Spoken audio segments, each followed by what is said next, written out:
Dear Esther, I sometimes feel as if I've given birth to this island. Somewhere between the longitude and latitude, a split opened up, and it beached remotely here. No matter how hard I correlate, it remains a singularity, an alpha point in my life that refuses all hypothesis.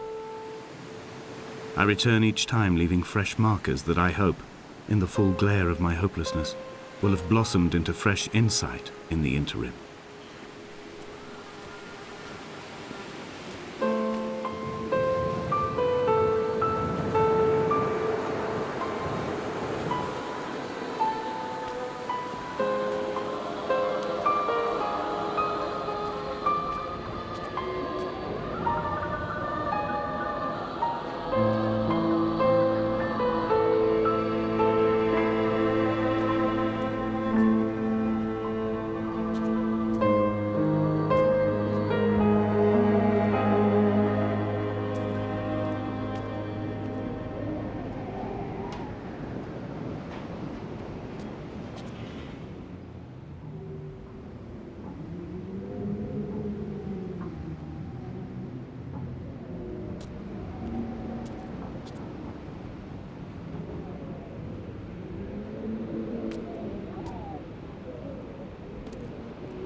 Donnelly reported the legend of the hermit, a holy man who sought solitude in its most pure form.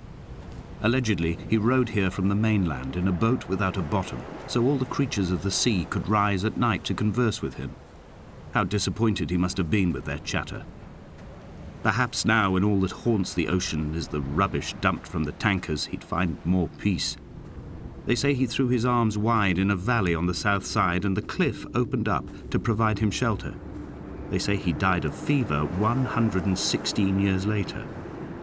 The shepherds left gifts for him at the mouth of the cave, but Donnelly records they never claimed to have seen him. I have visited the cave and I have left my gifts, but like them, I appear to be an unworthy subject of his solitude.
When you were born, your mother told me, a hush fell over the delivery room.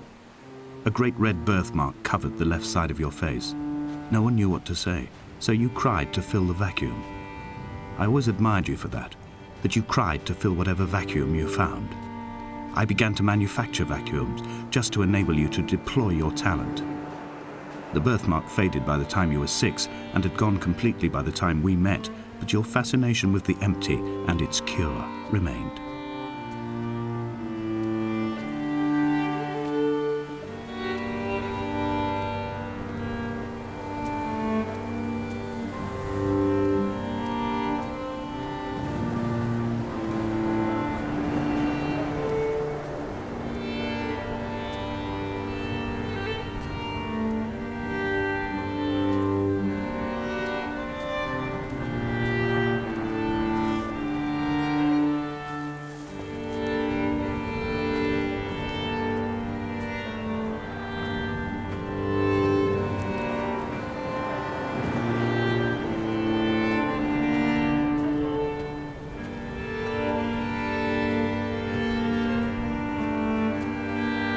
Donnelly's book had not been taken out from the library since 1974. I decided it would never be missed as I slipped it under my coat and avoided the librarian's gaze on the way out.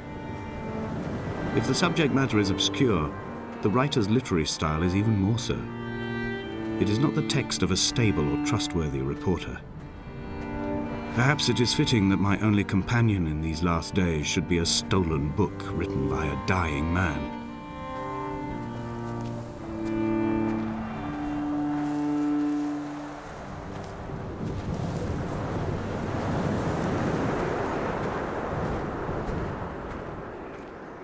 When someone had died or was dying, or was so ill they gave up what little hope they could sacrifice, they cut parallel lines into the cliff, exposing the white chalk beneath.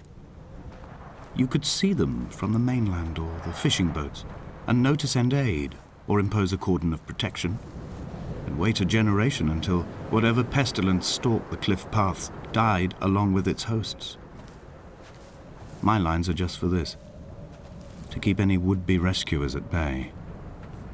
The infection is not simply of the flesh.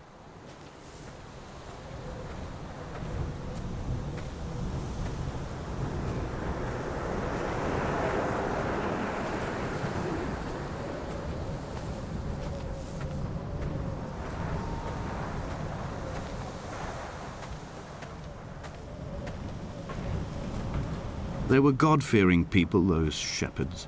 There was no love in the relationship. Donnelly tells me that they had one Bible that was passed around in strict rotation. It was stolen by a visiting monk in 1776, 2 years before the island was abandoned altogether. In the interim, I wonder, did they assign chapter and verse to the stones and grasses, marking the geography with a superimposed significance that they could actually walk the Bible and inhabit its contradictions?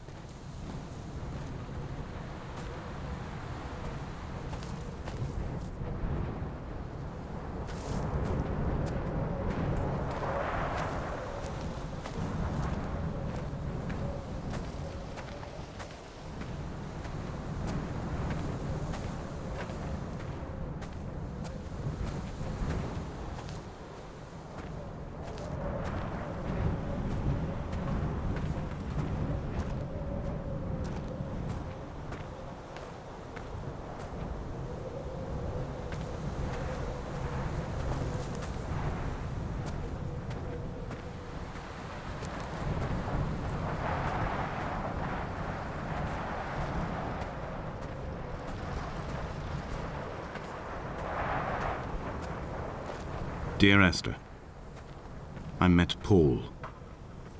I made my own little pilgrimage.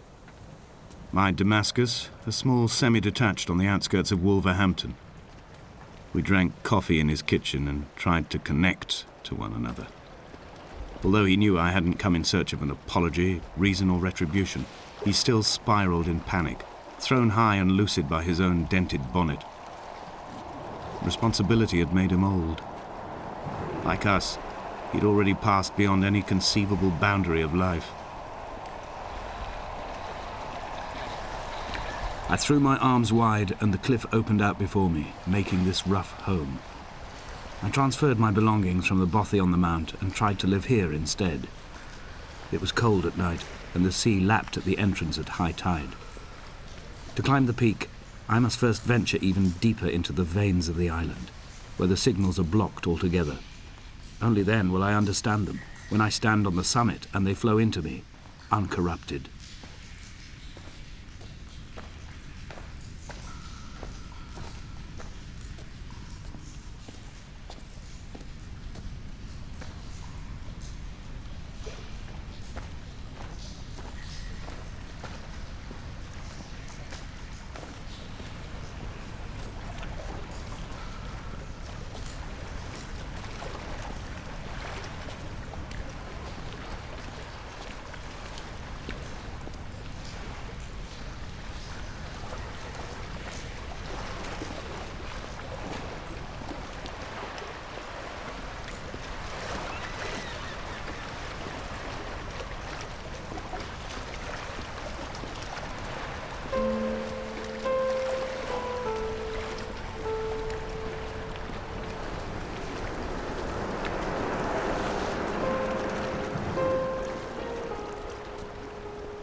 I dreamt I stood in the center of the sun and the solar radiation cooked my heart from the inside. My teeth will curl and my fingernails fall off into my pockets like loose change. If I could stomach, I'd eat, but all I seem capable of is salt water. Were the livestock still here, I could turn feral and gorge. I'm as emaciated as a body on a slab, opened up for a premature source of death. I've rowed to this island in a heart without a bottom, all the bacteria of my gut rising up to sing to me.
Dear Esther, I have now driven the stretch of the M5 between Exeter and Bristol over 21 times. But although I have all the reports and all the witnesses and have cross-referenced them within a millimetre using my ordnance survey maps, I simply cannot find the location. You'd think there would be marks to serve as some evidence. It's somewhere between the turn-off for Sanford and the welcome brake services. But although I can always see it in my rear-view mirror, I have as yet been unable to pull ashore.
There must be a hole in the bottom of the boat. How else could new hermits have arrived?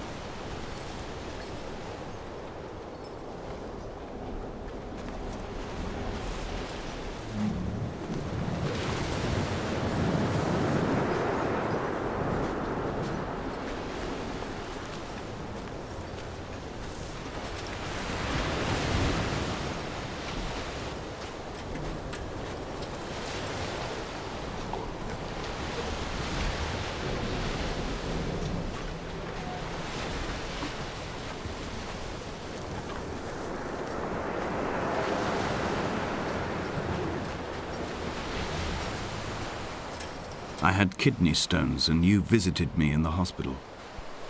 After the operation, when I was still half submerged in anesthetic, your outline and your speech both blurred.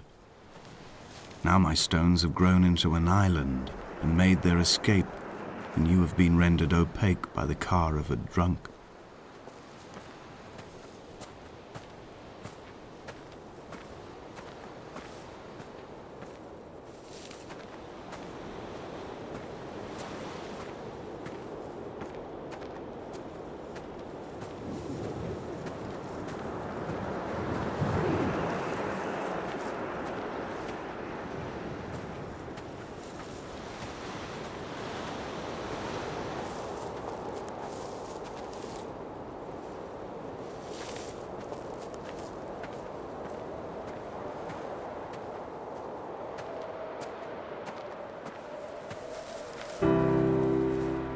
I've begun my ascent on the windless slope of the western side. The setting sun was an inflamed eye squeezing shut against the light shone in by the doctors. My neck is aching through constantly craning my head up to track the light of the aerial. I must look downwards, follow the path under the island to a new beginning.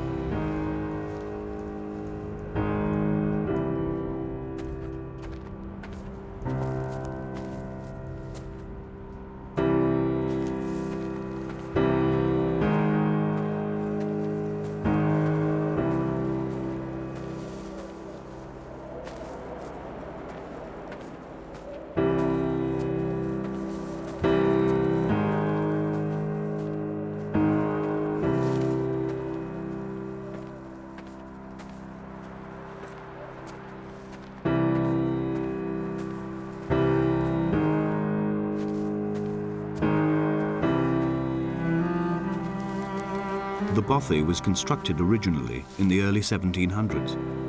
By then, shepherding had formalized into a career. The first habitual shepherd was a man called Jakobsen, from a lineage of migratory Scandinavians. He was not considered a man of breeding by the mainlanders. He came here every summer whilst building the bothy, hoping eventually that becoming a man of property would secure him a wife and a lineage. Donnelly records that it did not work. He caught some disease from his malcontented goats and died 2 years after completing it. There was no one to carve white lines into the cliff for him either.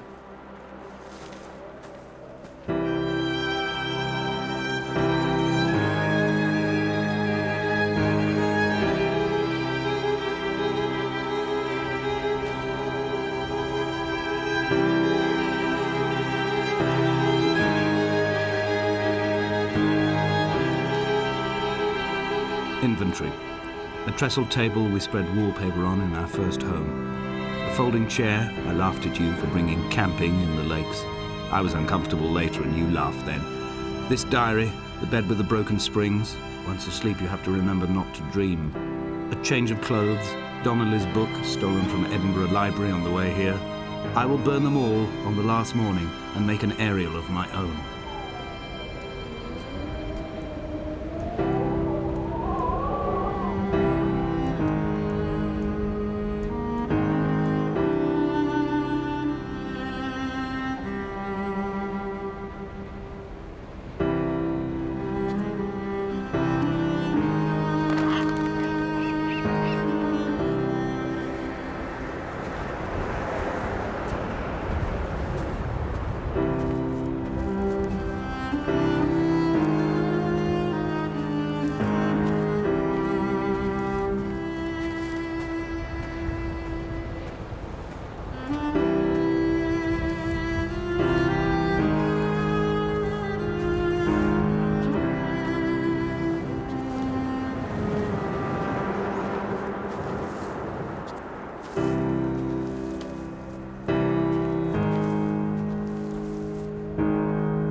He left his body to the medical school and was duly opened out for a crowd of students 21 days after his passing. The report is included in my edition of his book. The syphilis had torn through his guts like a drunk driver, scrambling his organs like eggs on a plate. But enough definition remained for a cursory examination, and, as I suspected, they found clear evidence of kidney stones. He's likely to have spent the last years of his life in considerable pain. Perhaps this is the root of his laudanum habit. Although its use makes him an unreliable witness, I find myself increasingly drawn into his orbit.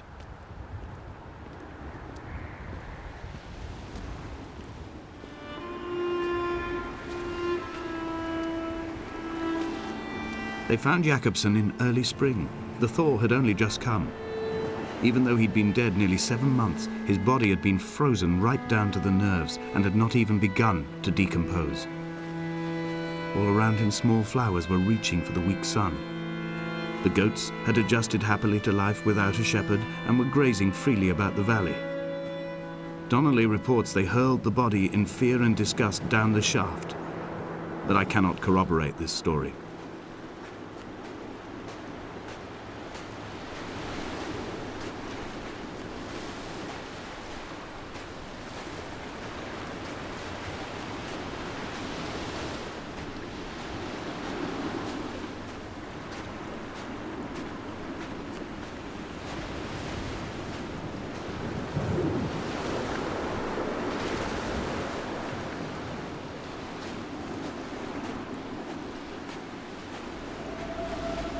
Climbing down to the caves, I slipped and fell and have injured my leg.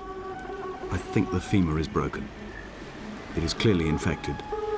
The skin has turned a bright, tight pink, and the pain is crashing in on waves, winter tides against my shoreline, drowning out the ache of my stones. I struggled back to the bothy to rest, but it has become clear that there is only one way this is likely to end. The medical supplies I looted from the trawler have suddenly found their purpose.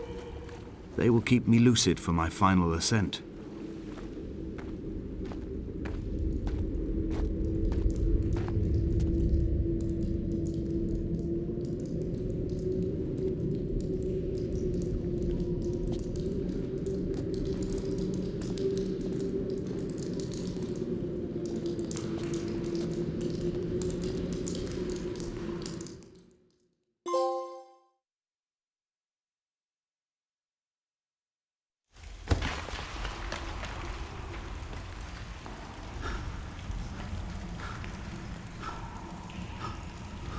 From here, this last time, I have understood there is no turning back. The torch is failing along with my resolve. I can hear the singing of the sea creatures from the passages above me, and they are promising the return of the gulls.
I am traveling through my own body, following the line of infection from the shattered femur towards the heart.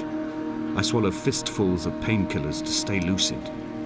In my delirium, I see the twin lights of the moon and the Ariel shining to me through the rocks.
When I was coming round from the operation, I remember the light they shone in my eyes to check for pupil contraction. It was like staring up at a moonlit sky from the bottom of a well. People moved at the summit, but I could not tell if you were one of them.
Sanford Junction, headlights in your retinas. Donnelly drove a grey hatchback without a bottom. All the creatures of the tarmac rose to sing to him. All manner of symbols crudely scrawled across the cliff face of my unrest. My life reduced to an electrical diagram. All my gulls have taken flight. They will no longer roost on these outcrops. The lure of the moon over the Sanford Junction is too strong.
Dear Esther, I find each step harder and heavier.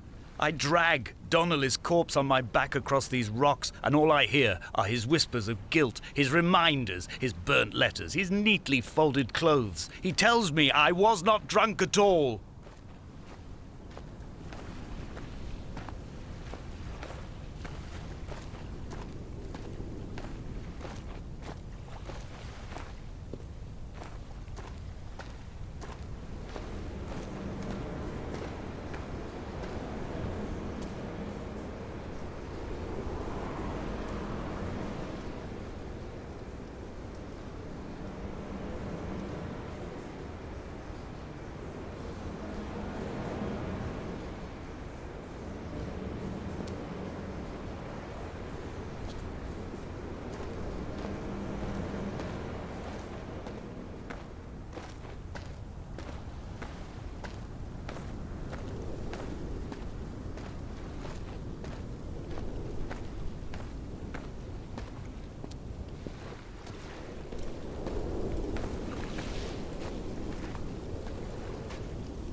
There were chemical diagrams on the mug he gave me coffee in, sticky at the handle where his hands shook.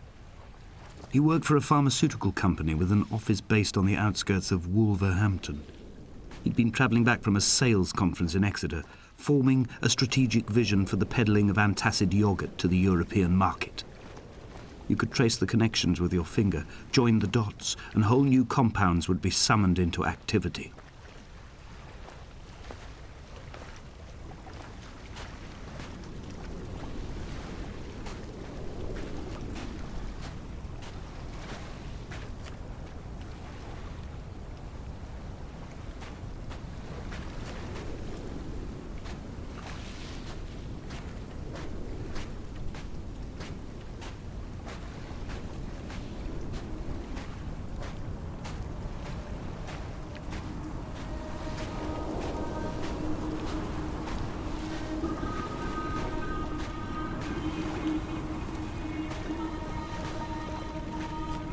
From here, I can see my armada.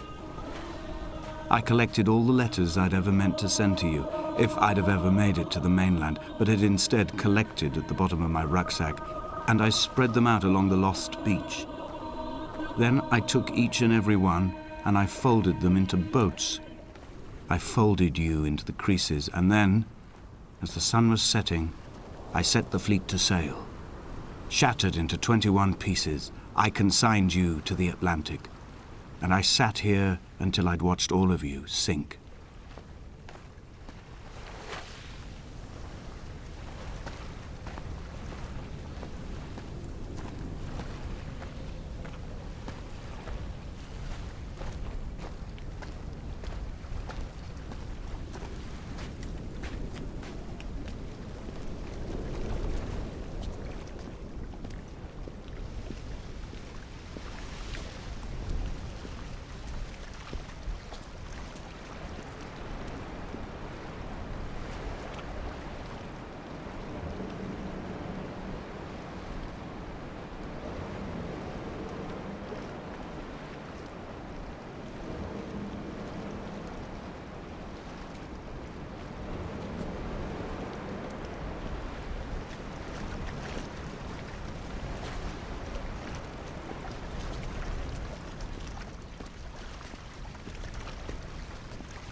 When Paul keeled over dead on the road to Damascus, they resuscitated him by hitting him in the chest with stones gathered by the roadside.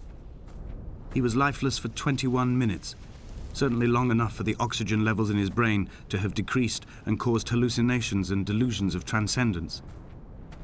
I'm running out of painkillers, and the moon has become almost unbearably bright.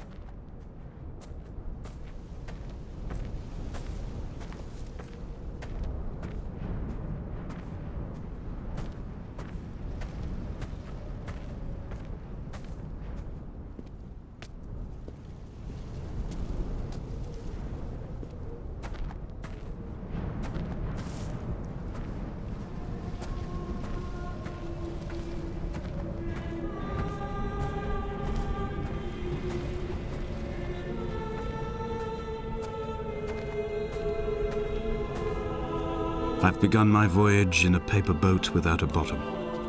I will fly to the moon in it. I've been folded along a crease in time, a weakness in the sheet of life. Now you've settled on the opposite side of the paper to me. I can see your traces in the ink that soaks through the fiber, the pulped vegetation. When we become waterlogged and the cage disintegrates, we will intermingle. When this paper aeroplane leaves the cliff edge and carves parallel vapor trails in the dark, we will come together.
If only Donnelly had experienced this, he would have realized he was his own shoreline, as am I. Just as I am becoming this island, so he became his syphilis, retreating into the burning synapses, the stones, the infection.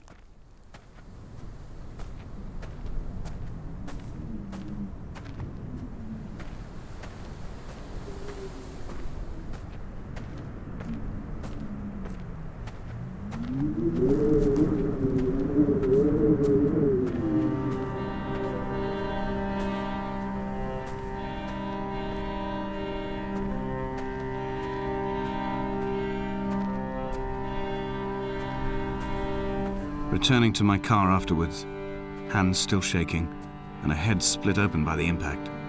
Goodbye to tearful aunts and traumatized uncles. Goodbye to the phenomenal. Goodbye to the tangible. Goodbye Wolverhampton. Goodbye Sanford. Goodbye Cromer. Goodbye Damascus. This cliff path is slippery in the dew. It is hard to climb with such an infection. I must carve out the bad flesh and sling it from the aerial. I must become infused with the very air.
was not drunk, Esther.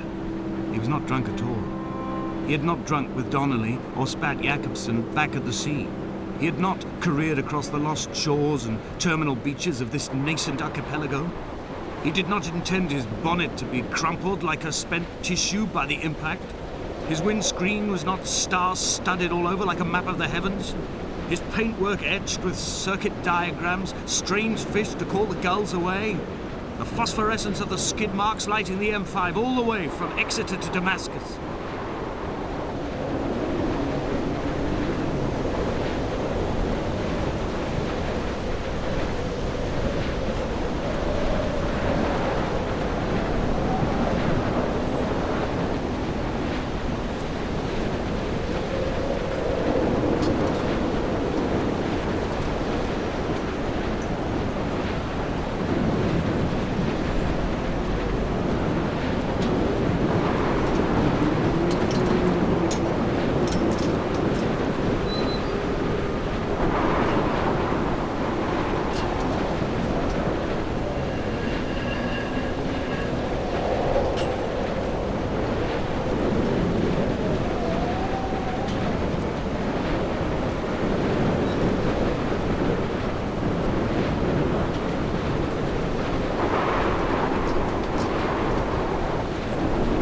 I am the Ariel. In my passing, I will send news to each and every star.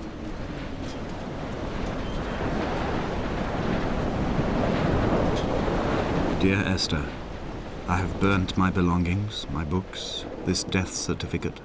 Mine will be written all across this island. Who was Jakobsen? Who remembers him? Donnelly has written of him, but who was Donnelly? Who remembers him? I have painted, carved, hewn, scored into this space all that I could draw from him. There will be another to these shores to remember me. I will rise from the ocean like an island without bottom, come together like a stone, become an Ariel, a beacon that they will not forget you. We've always been drawn here. One day the gulls will return and nest in our bones and our history. I will look to my left and see Esther Donnelly flying beside me. I will look to my right and see Paul Jakobsen flying beside me. They will leave white lines carved into the air to reach the mainland, where help will be sent.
Come back.